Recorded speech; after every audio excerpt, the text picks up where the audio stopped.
Muito boa noite, caro telespectador. Com esta Segaúque, Fátima Mimbiri e Artemisa Franco, aqui estamos para trazer-lhe mais um programa Opinião no Feminino. Hoje vamos discutir 3 temas que marcam a atualidade. Vamos começar com os ataques em Cabo Delgado, em que a situação degradou-se nos últimos dias. Vamos discutir a decisão também da RENAM de colocar o seu líder a viver em Satungira. E lá mais para o fim vamos falar do Fórum sobre Turismo com base na natureza, uma conferência que decorre cá em Maputo desde esta quinta-feira até sábado. Começo por si, vamos mesmo falar dos ataques em Cabo Delgado. A situação deteriorou-se após as forças de defesa e segurança matarem 7 pessoas alegadamente pertencentes ao grupo armado. Voltou a haver 2 ataques, tendo perdido a vida 12 pessoas, incendiaram-se várias casas, várias viaturas. Além disso, fora de Mocimba da Praia, Macomia e Palma, nota-se o alastramento destes ataques para o distrito de Kisanga. Portanto, este tema ganhou alguma gravidade nos últimos dias. A minha primeira pergunta é: qual é a sua interpretação deste fenômeno e se este alastramento, se estes novos desenvolvimentos não indicam que a situação está de facto a fugir do controle de quem deve a dominar? Boa noite, Mocipo. Queria cumprimentar os nossos telespectadores e aqui as minhas colegas de painel. Primeiro começaria por, mais uma vez, exprimir minha preocupação para com a situação que se vive na província de Cabo Delgado, porque já podemos começar a falar de província, porque agora já não é só Mocimba da Praia, temos também Palma, Macomia e Kisanga. Queria também solidarizar-me com as famílias enlutadas, com os residentes não só de Cabo Delgado, mas com os moçambicanos no geral, porque penso eu e acredito que esta preocupação começa a subir de intensidade e ela é extensiva a todos nós. Efetivamente começa a sair de controle e o meu receio é que, pelos relatos que vamos tendo, onde já a polícia ou as forças de defesa e segurança, nos seus desdobramentos, começam também a agir fora da província de Cabo Delgado, mais para a Nampula, começamos a ter várias perspectivas de abordar este assunto.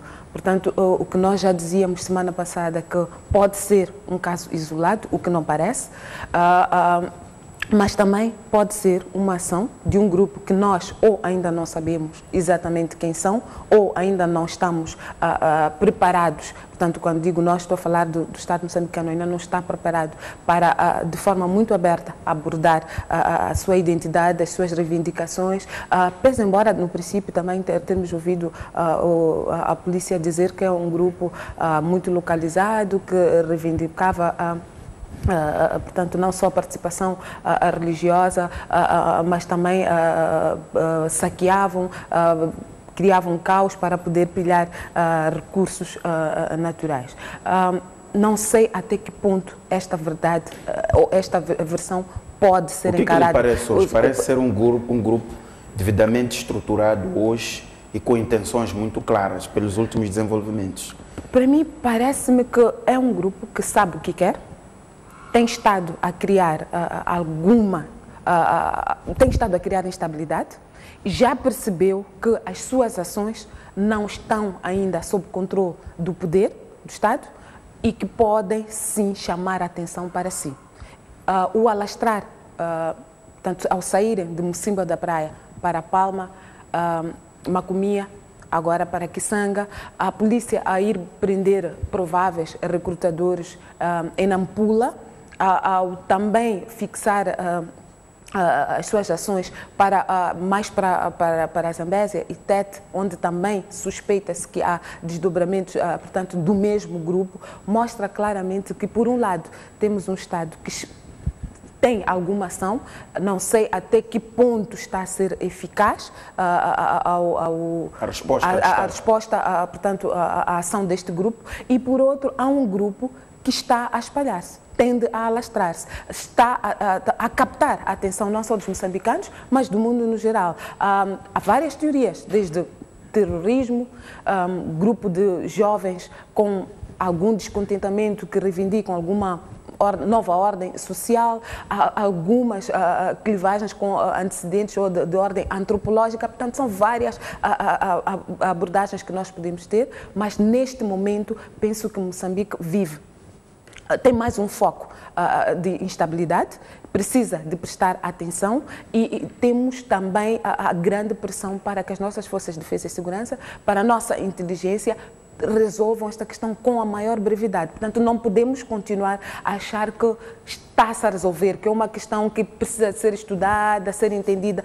Quer-me parecer que nós temos já um problema, é um problema de grande dimensão e a sua resposta, a sua abordagem precisa também de ser de grande envergadura. Portanto, está a propor que já deixe de ser analisado como um problema localizado, com uma resposta pontual, passa a ser um tema estrutural também com uma ação estrutural do Estado. De defesa e segurança de Moçambique. Portanto, penso que já não podemos continuar a achar que é uma situação que se circunscrita à província de Cabo Delgado ou ao distrito de Mocimboa da Praia. Já saímos de Mocimboa da Praia, há recrutadores que foram interceptados pela polícia, pelo menos segundo esta polícia, em Nampula, portanto, não podemos continuar a achar. Dizia eu no programa passado que se a reivindicação, a razão destes grupos, do surgimento destes grupos for a pilhar os nossos recursos naturais, nós temos recursos vários espalhados pela longa dimensão do país. Portanto,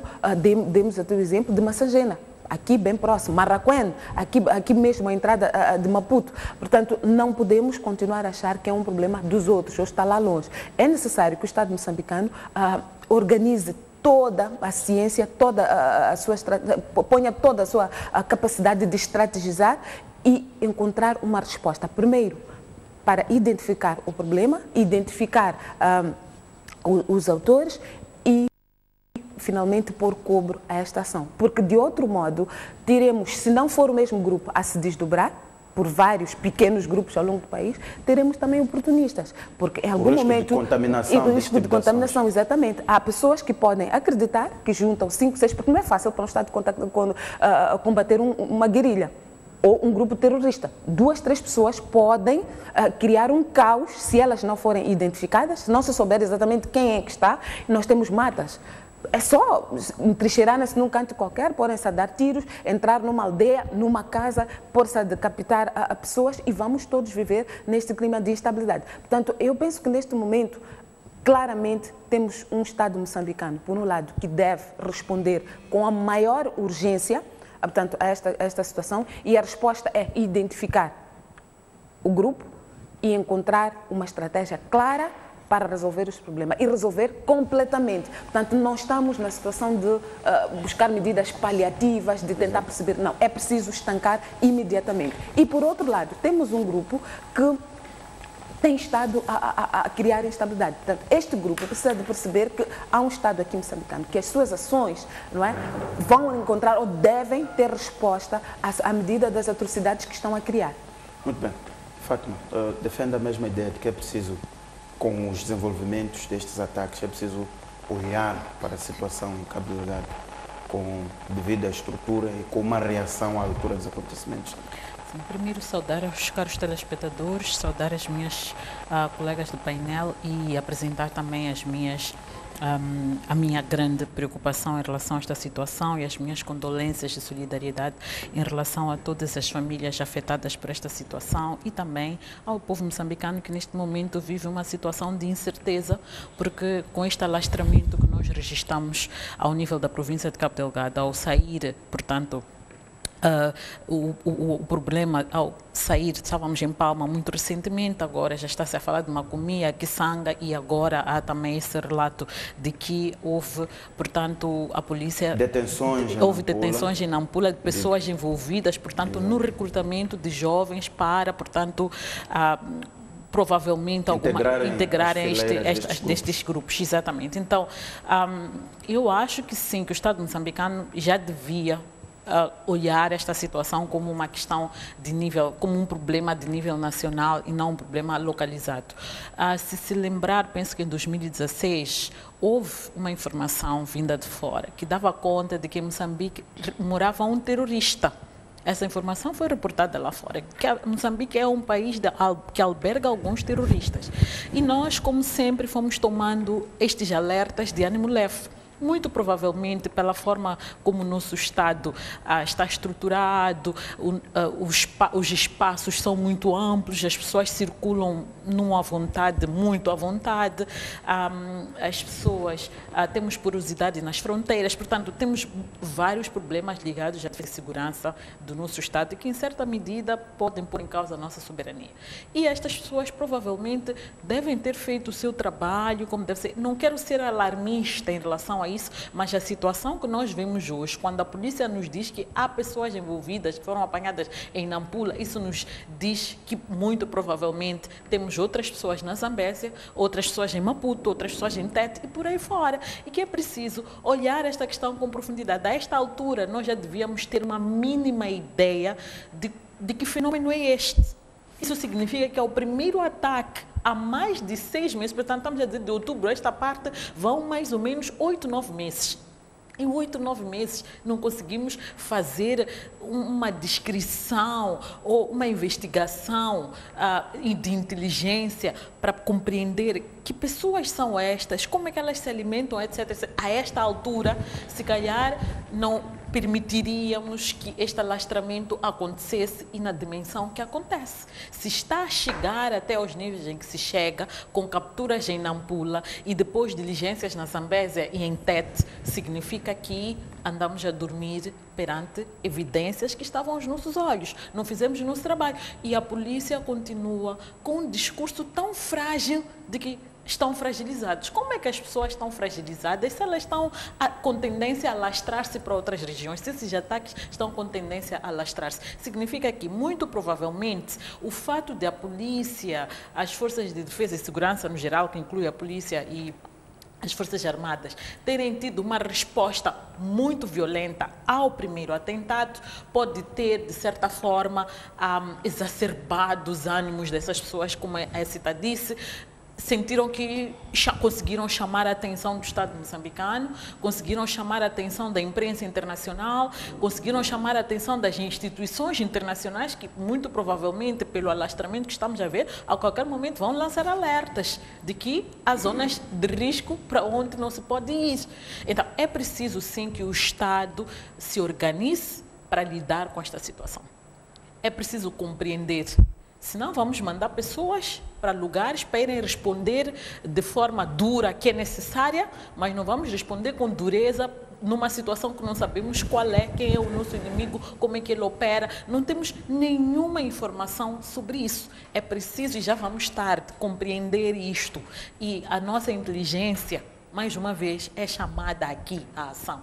A inteligência que a polícia tem, que as Forças Armadas têm e o CIS devem unir esforços para compreender enquanto se tenta estancar a situação, portanto, de forma isolada.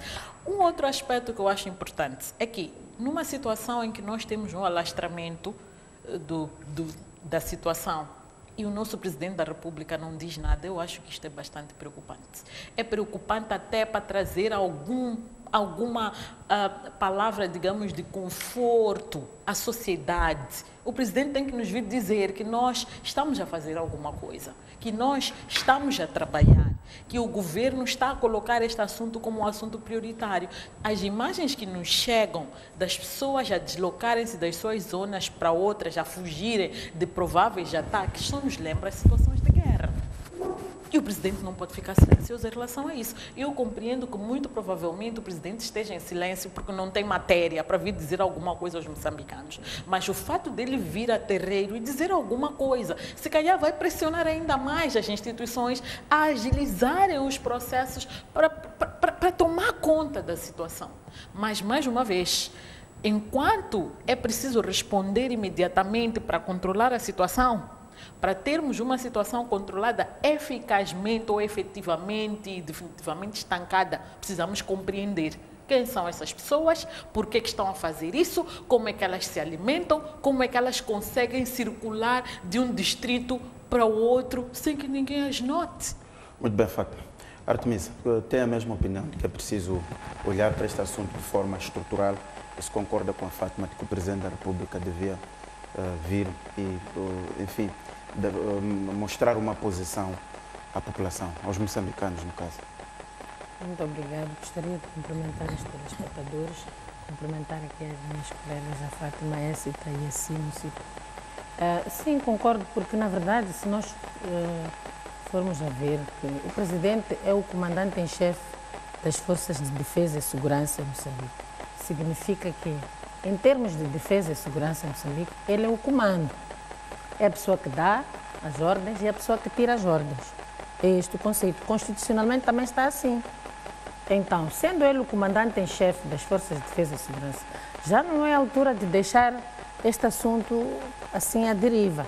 E também, se calhar, até aconselhar o porta-voz, para se calhar até é preciso que ele nem fale do assunto, porque quando ele diz que estão fragmentadas, estão fragilizadas, fragilizadas, as pessoas a mudar são pessoas fragmentadas. E eu até notei pelos depoimentos das pessoas que sobreviveram aos ataques, a maneira estratégica como eles entraram. As populações organizaram-se, ficaram num ponto, em vários pontos, à espera, acho que estavam lá com as forças de defesa, estavam lá com a polícia, porque neste momento até agora ainda não ouvimos que as forças armadas, que esse é outro ponto, as forças armadas ainda não estão a intervir. Quem está a tentar colmatar a situação ali no terreno é a polícia. Então eu penso que as forças armadas, em conjunto, incluindo os soldados do Estado, têm que entrar, porque já não é uma questão pequena. Então eles concentraram-se em vários pontos à espera de ver-se e eles simplesmente conseguiram desviar a atenção das populações e foram entrar do outro lado. Então apanharam todo mundo fora quer dizer, desprevenida. Isto também é preciso pensar que são pessoas que têm estratégia. Não são pessoas quaisquer que a gente vai dizer que são um grupo. Essa gente são pessoas que estão organizadas, têm uma estrutura, têm um comando. E é por isso que eles conseguem distrair, desta vez conseguiram distrair a população, entraram de um outro ponto. É por isso que encontraram, mesmo as forças de defesa também estavam distraídas. Quer dizer, distraídas entre aspas, porque estavam à espera que eles entrassem por um certo ponto. Eles simplesmente fizeram o desvio e entraram. Então, não são pessoas quaisquer. Então, é preciso também coisa. Então, eu acho que esta questão, eu também concordo com as minhas colegas, é preciso que o Estado já haja como Estado. O Estado tem vários tipos de forças. Tem a polícia, tem a segurança, tem os soldados, os militares. Eu penso que isto também já é assunto da inteligência militar e já é assunto dos próprios militares. Porque eles não estão armados, mas agem como pessoas muito bem treinadas e muito bem concisas, porque são ataques muito rápidos, muito concisos, e muito diretos. Isso é uma questão. A outra questão é que nós temos que levar este assunto. Eu me lembro, ainda era mais nova, na altura quando começou, em 77, começou surgimento da RENAM. Da RENAM, exatamente. O presidente Samora Machel dizia, não, eu até era fã porque andava nos discursos, ali nos comícios, não sei o que. Ele disse, não se preocupem. A dizer o povo moçambicano nos comícios, não se preocupem porque aqueles ali são grupos armados, nós já vamos aniquilar em pouco tempo. Samora Machel morreu sem os aniquilar. Até hoje a RENAM está armada. Ninguém ainda os conseguiu aniquilar. Então, é preciso que não voltemos a reeditar a história da RENAM, quando estava a começar a guerra civil, porque isto até pode ser que seja um assunto muito mais sério. E depois também é que as populações dizem que nós alertamos. Em todas as ocasiões houve alertas. Então estou a perceber que os alertas não estão a servir de wake-up, de acordar para as nossas instrumento forças. De trabalho. Exatamente. O Estado já tem que começar a entrar como Estado. Usar os seus impérios como Estado. Não já como polícia que entra ali e não sei o quê. Não, já tem que ser uma ação concertada em termos de coisa do Estado. E outra questão também preocupante é este dado que já detiveram pessoas em Nampula. Como estava a dizer a minha colega Fátima, se calhar já estão em Nampula, já estão em Maputo, estão em outros pontos do país. Então, isto já não requer coisas a olho nu. Isto já requer o serviço de inteligência. tanto da inteligência militar como da inteligência em termos de segurança do Estado. Que nós temos uma segurança do Estado, temos uma inteligência militar e temos também a polícia que também tem dentro do seu seio a inteligência. E para além de que a polícia também tem a PIC. Portanto, todos estes órgãos têm que sentar como órgãos. Não sei se sentaram, não estou a dizer que não sentaram, mas pelo menos nós estamos a ver uma ação pública e visível.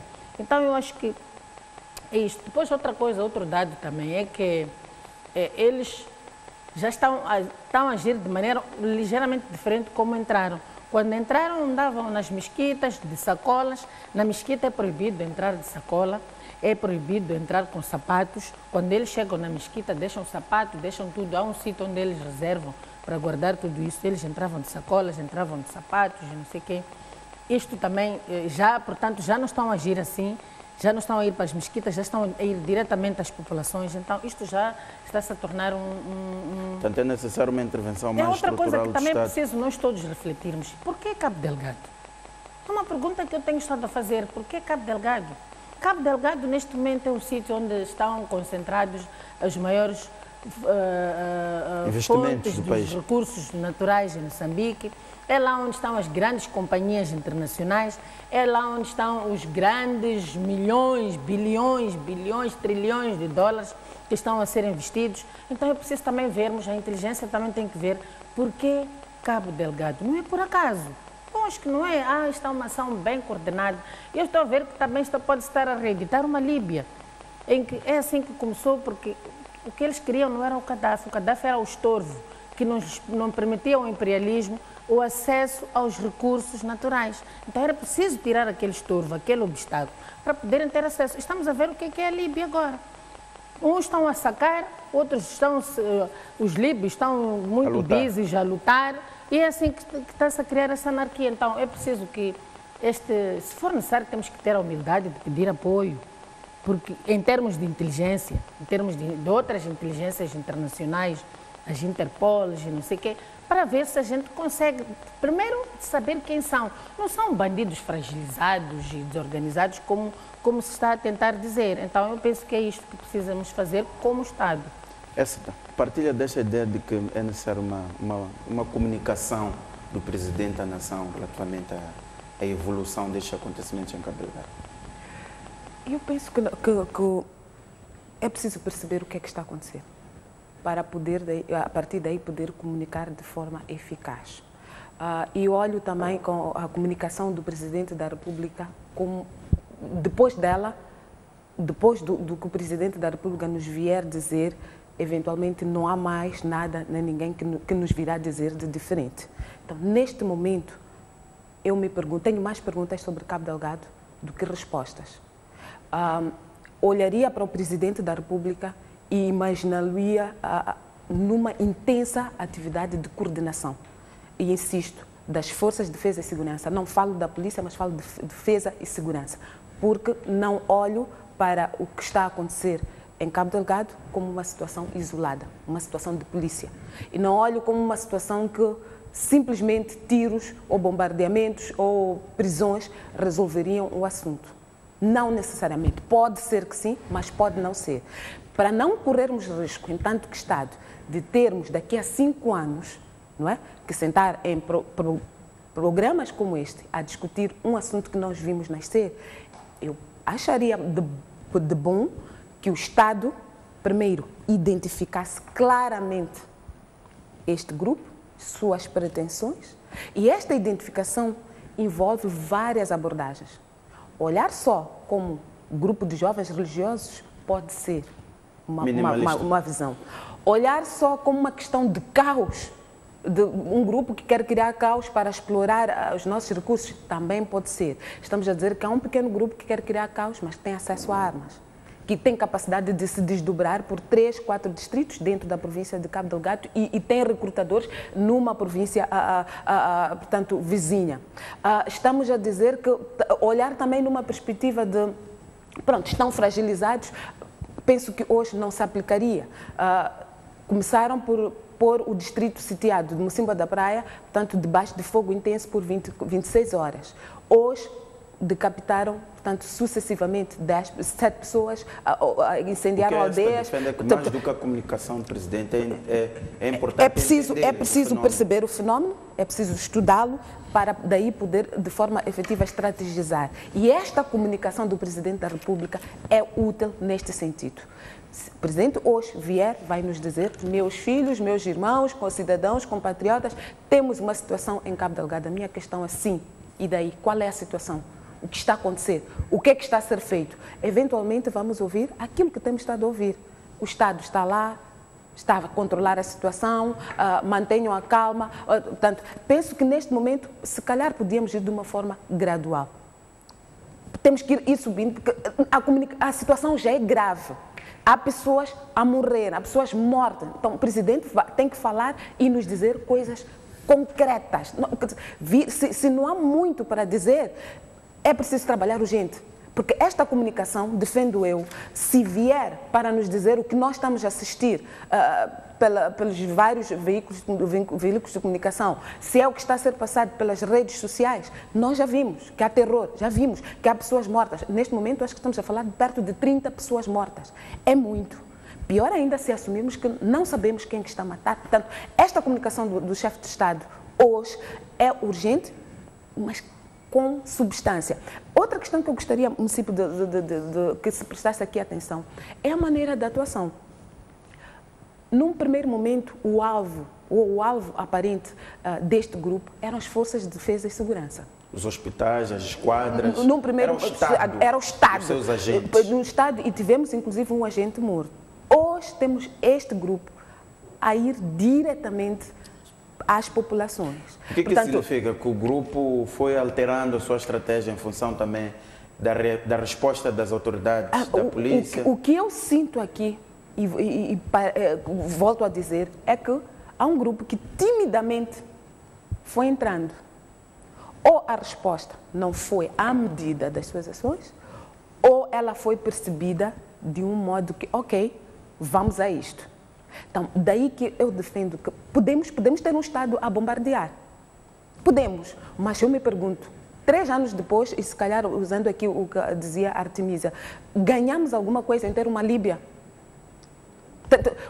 Qual é o interesse final da abordagem deste assunto? É destruição ou encontrar-se uma resposta? Porque esta resposta tem que ser incisiva, se calhar este é o termo, é uma resposta incisiva, porque se continuarmos a dizer estão fragilizados, continuamos a mandar lá forças de defesa e segurança, podem ser militares, pode ser polícia, exatamente, para combater uma pessoa, um grupo que não sabes quem é, o que quer, o que reivindica, como está organizado, que tipo de meios e recursos tem, não é?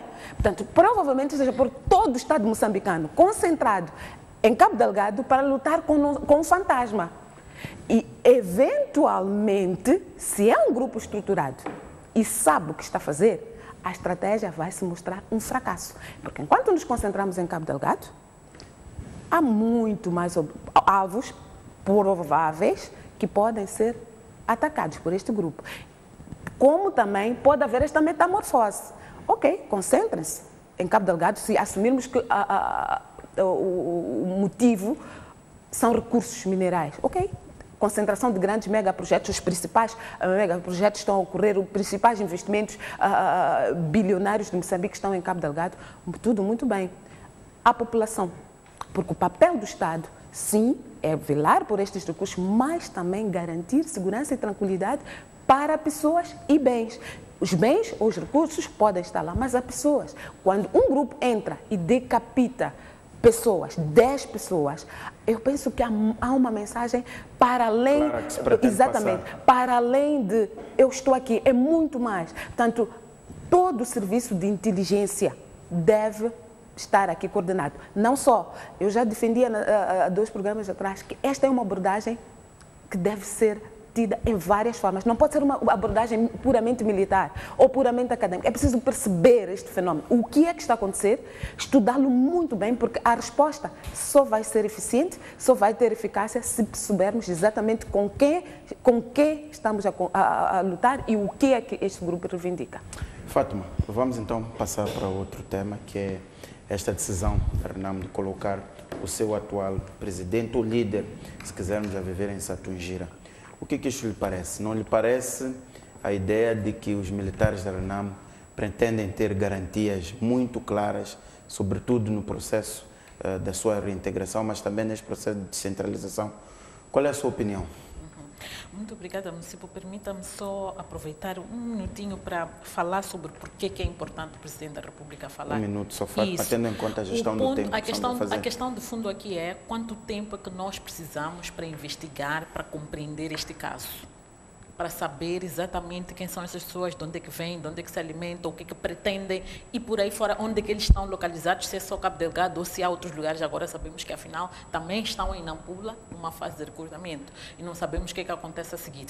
É importante que o Presidente da República apareça para dizer alguma coisa à sociedade, ainda que seja para dizer: nós estamos a investigar para compreender o fenômeno. O ponto é que tudo que nos é dito é coisa tão de tratar o assunto como se não fosse nada. Não são simples criminosos. Simples criminosos são esses que entram e rompem pelas nossas portas, violam as nossas irmãs, roubam os nossos bens. São os criminosos. Estes que decapitam pessoas, destroem casas, etc., nós não podemos tratá-los como criminosos. Então, estes têm que ser mandados calar a boca e vir alguém falar com a autoridade. Que estamos perante uma situação séria. Tudo bem que eu compreendo que não queremos alarmar as pessoas, mas não vamos também esconder a realidade sobre paninhos quentes. É preciso falar a realidade ao povo. Temos que estar em alerta. O governador de Cabo Delgado falou algumas coisas muito bem. É preciso estarmos em alerta sobre este caso. Mas o Presidente da República deve vir e dizer aos moçambicanos o que é que está a ser feito. Ele é o comandante em chefe. Tem que vir dizer o que é que está a ser feito. Quando é que acha que o Estado moçambicano terá o diagnóstico da realidade para intensificar uma ação com vista a debelar? Eu penso que é nesse sentido. Se ele conseguiu ir quando houve o atropelamento das crianças aqui na Brigada Montada e falou muito bem à nação, por que não pode falar perante os irmãos em Cabo Delgado? Já são mais de 30 mortos. É muita gente e a situação é grave. Tem um histórico fora do habitual, este atentado. Então não vamos tratar como uma coisinha, um simples ato criminal. É criminal, mas é um crime de uma envergadura bastante complicada, que na nossa tipificação criminal tem outra dimensão. Penso que queria fazer esta ressalva. Em relação à ida do coordenador da RENAMO às matas, eu penso que sim, concordo, que de facto aqui é um jogo de cintura entre os vários grupos que há dentro da própria RENAMO. Há um grupo que está à espera, porque teve uma vida inteira que se dedicou a uma luta. Essa luta terminou, tiveram promessas, eles tiveram expectativas. Passaram-se anos e eles continuam na mesma.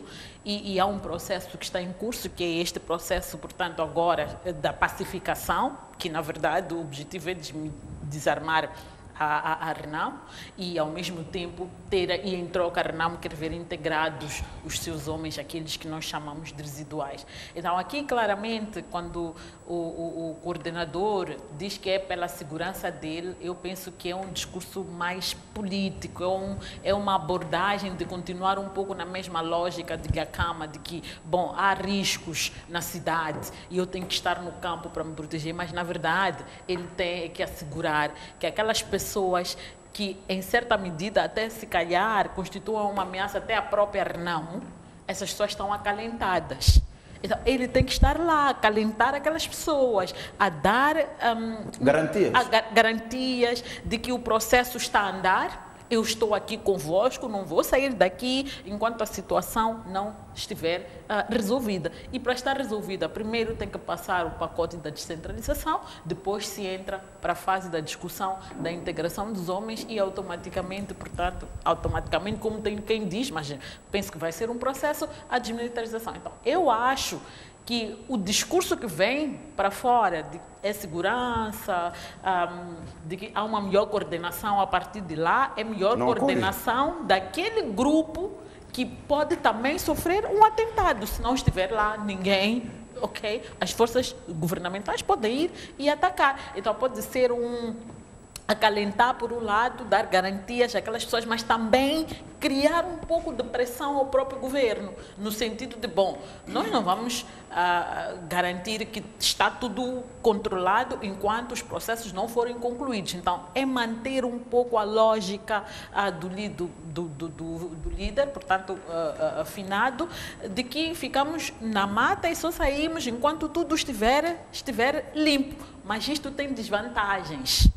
É que, num contexto em que nos estamos a preparar para as eleições, as pessoas já estavam ansiosas para ver o líder, infelizmente acabou morrendo, sair do mato, ir dialogar com as pessoas. Porque a Renamo precisa ir falar com as pessoas, mostrar uma Renamo renovada, uma Renamo que tem uma mensagem, um plano, mostrar um pouco à sociedade que, por exemplo, até hoje não sabemos quando é que será o congresso, a reunião magna da Renamo, onde se vai eleger o novo presidente efetivo do partido, porque é preciso ter um efetivo, não necessariamente um coordenador. Precisa-se de um presidente e depois é preciso também dizer qual é o plano eleitoral que a Renamo tem. E tudo isso só vai acontecer na sequência de uma reunião magna. Isso vai acontecer quando? Muito em bem. que circunstâncias? Artemisa, percebo que quer retomar para o assunto dos ataques em Cabo Delgado. Queria dizer uma coisinha. Pode fazer, muito, sim, muito mas depois rápida. quero ouvir os seus comentários sobre a passagem do Mamadou Issoufo para Só Saturgi. queria dizer uma coisinha muito rápida e até fazer um apelo. É que esta situação do Cabo Delgado já chama a uma situação humanitária. Nós estamos a ver que as populações estão-se a deslocar e quando há deslocados em situação de conflitos, implica que há uma guerra. Quando as pessoas, quer dizer, quando há deslocados, significa que há um conflito armado, talvez não necessariamente uma guerra. Então, já estamos a ver que as populações já estão-se a deslocar daquelas zonas para outras regiões. Então, isto já implica que tem que haver, de facto, um apoio humanitário àquelas pessoas. E acho que a sociedade tem que entrar como sociedade. Já não podemos olhar só à espera que o Estado haja. Nós, como sociedade, também já temos que começar a pensar, sobretudo, as pessoas que estão perto de Cabo Delgado. E depois falar de sociedade, Artemisa, não se nota neste caso as marchas que, sobretudo, a sociedade civil tem feito, já fez contra os problemas com a dívida pública, contra os raptos, contra as muitas outras situações sociais. Neste caso, não se assiste o engajamento que já vimos noutras situações. Exatamente, não se assiste, é por isso que eu estou a dizer que estou a fazer este apelo. Eu sou membro da sociedade civil, sou ativista. No meu tempo, naquele tempo, nós tínhamos muito poder de reivindicar e de fazer as coisas. Eu penso que temos que reeditar isso, não necessariamente fazermos marchas no sítio, talvez não, mas os cidadãos se organizarem e terem um sei, dizer que nós queremos que isto aconteça, mas é preciso que aquelas pessoas que a sociedade civil organizada que vive naquelas vicissitudes dê, de facto, apoio humanitário àquelas comunidades. E não só, também isto reedita, sobretudo, relembra as pessoas mais antigas a luta armada. Não se esqueçam que o primeiro tiro para o início da luta armada em Moçambique começou em Cabo Delgado e foi no distrito de Moeda. Então, isto tudo, as pessoas que vivem na província, eu já não estou a falar exatamente naquela zona, se calhar já estão a relembrar, as pessoas mais antigas estão a relembrar que se calhar já quer dizer, passaram da luta armada, passaram da guerra civil, agora estão a dizer que já estamos já perante o quê já? Então penso que é preciso... Portanto, essa mentalidade de violência não sai. Acho que ainda não saiu nas mentes das pessoas. Isto é um problema, porque isto cria traumas. Até precisam, inclusive, de apoio psicológico, apoio humanitário e psicológico. Mas pronto, voltando para este assunto sobre a saída do presidente interino da Renamo para as matas, mas eu penso que era uma questão muito óbvia. Para mim não é surpresa, não foi surpresa, porque não era possível ele gerir aquele grupo armado de Maputo.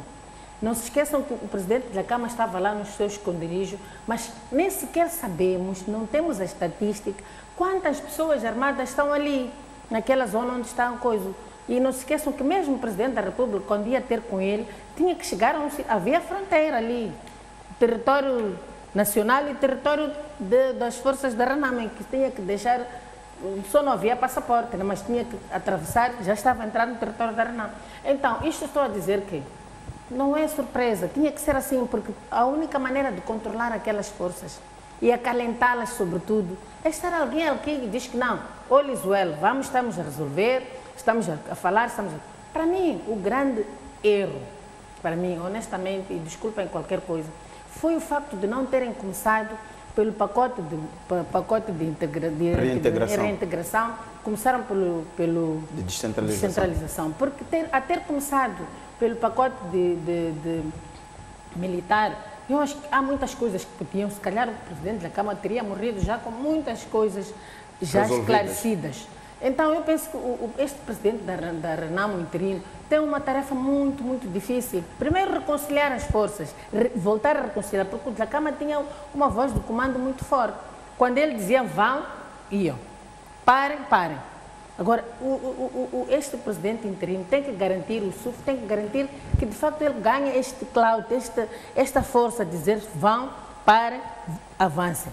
Então, eu penso que, e acho que é preciso que, de facto, se acelere, porque já estão numa situação de desgaste.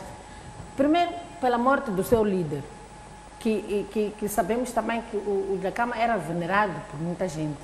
A morte do seu líder. E ali, no seio daquelas forças, temos categorias etárias.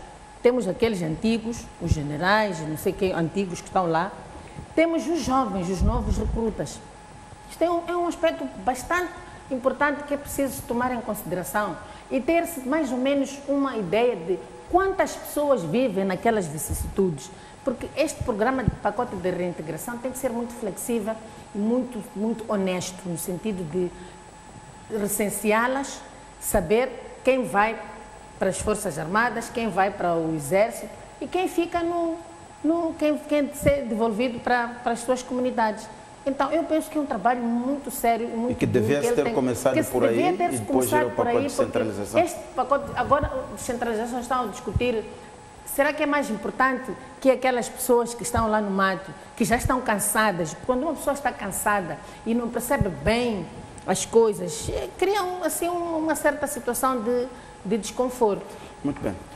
Existe uma diferença entre Dhlakama em Satungira e Momad Yusuf em Satungira. Dhlakama foi na condição de fugitivo, estava escondido nas matas de Satungira.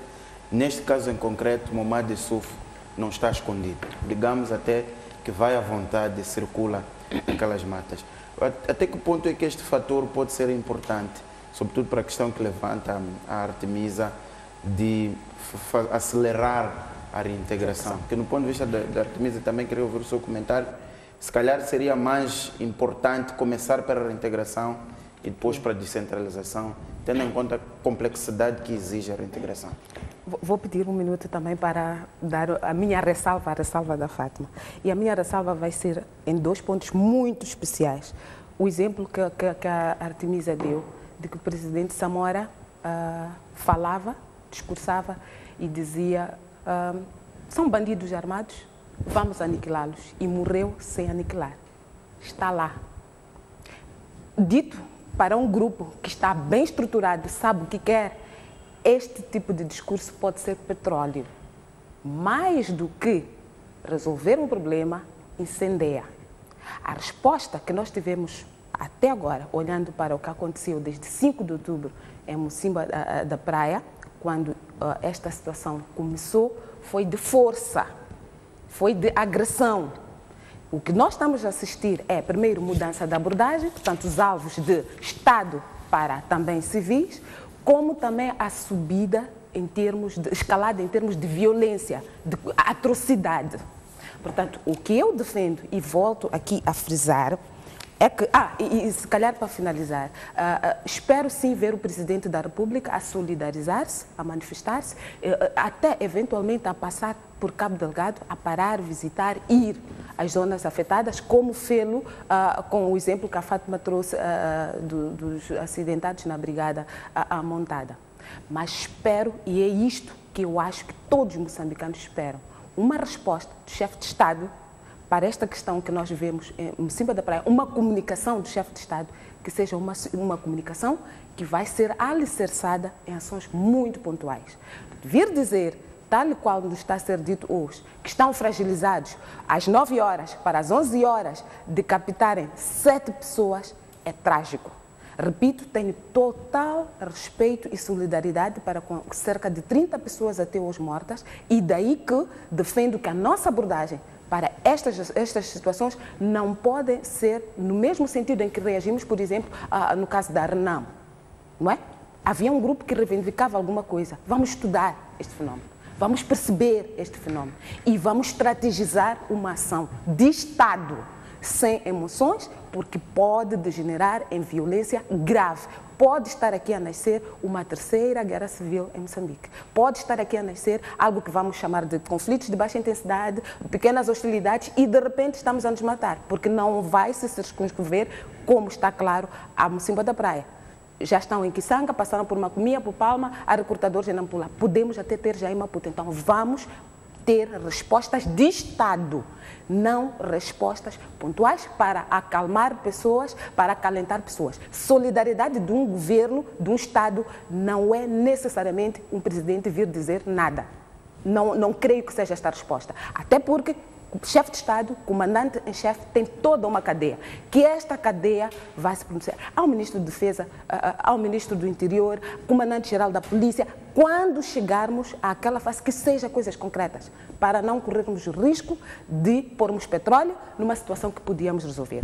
Sobre a mudança de Oussoufou Momad, eu vejo esta situação em duas vertentes. Há uma que pode ser muito útil e acho que se circunscreve-se à Renamo. Portanto, como é que a Renamo quer estar em Moçambique, como é que quer fazer política, como é que quer ser percebida, quais são os seus processos internos para com o Estado moçambicano, portanto, estou a falar aqui das negociações que estavam em curso e como é que ela quer conduzir. E vejo um Oussoufou Momad que quer ser líder da Renamo, o presidente da Renamo, quer conquistar carisma e tem pretensões eleitorais de governar e tudo isso. Portanto, a abordagem que ele vai ter, estando em Satugira, é muito direcionada, quero eu, para esta posição de barganha. Para com os seus homens, para com a Renamo, ele precisa de legitimar-se. Não vamos aqui ter ilusões, não creio que o Oussoufou Momad tenha hoje o carisma e a dimensão de Afonso da Cama. Até mesmo para com aqueles que ele chama de seus irmãos. É militar, sim, mas ele precisa de conquistar a posição de líder. E de líder carismático, porque é preciso aqui também ter em conta, o Oussoufou Momad está a suceder Afonso da Cama na Renamo. Não é fácil, não tem como ser fácil. Afonso da Cama teve o seu papel importante, tem o seu peso, a maneira como ele morreu, as lutas em que ele estava engajado, acabaram elevando ainda mais. Portanto, quem o vier a suceder, quem for entronizado como presidente da Renamo, como líder, precisa de ter carisma igual ou superior e precisa ter a capacidade de poder falar com os militares de igual para conquistar o lugar de superior. Só com este lugar de superioridade, portanto, para com os militares, terá poder para dizer, dá um tiro, agora parou. Agora saímos daqui, agora a nossa posição é esta. Como Afonso da Cama fazia com os seus homens. Como moçambicanos, é claro que nós queremos um Oussoufou Momad que seja a continuidade dos processos de paz. Hoje nós, quando olhamos para Moçambique, olhamos para as tréguas, nós dissemos sim, foi uma fase, mas queremos a seguir. E todos os nossos discursos levam-nos a isso, paz efetiva. Portanto, o Oussoufou Momad vai ter como líder da Renamo jogar estes dois papéis, saber estar como alguém que precisa de entronizar-se e manter-se na Renamo. Eu dizia-me a alguém que se me derem poder por 3 meses, vocês vão passar mal, vai me tirar. Então, esta coisa de liderança interina para depois ir às eleições não passar é porque alguma coisa correu mal. A sua própria permanência na Renamo, quer dizer, como general, Momad vai estar beliscado. Então, ele tem que fazer de tudo para chegar a este congresso e ser confirmado. Mas também, há muitos de nós aqui que não estamos na Renamo. E sabemos que a Renamo é um ator útil, importante para o processo de paz em Moçambique. Portanto, que ele faça a sua parte como moçambicano, como líder de um partido que é imprescindível para o processo de pacificação. Integração versus descentralização. É, mais uma vez, processo de barganha. Se nos lembrarmos das 100 rondas, ou 100 e tal rondas, primeiro exigia-se desmobilização, desmilitarização da Renamo. Não foi possível. A guerra, as hostilidades entraram, incendiaram-se e há um processo em que se chegou. Renamo, ou Afonso da Cama, dizia, eu não quero a guerra, eu estou cansado da guerra, mas estou a ser obrigado a fazê-la. Ok, que é que você precisa para deixar de se sentir obrigado a fazer a guerra? As minhas condições são estas.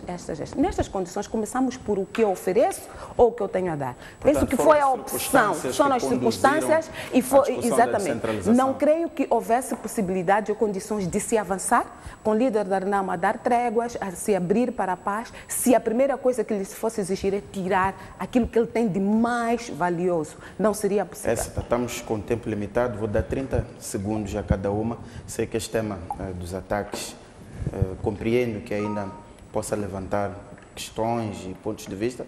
Vamos discutir em outros momentos. Queria só que em 30 segundos falássemos deste fórum, desta conferência internacional sobre turismo com base na natureza.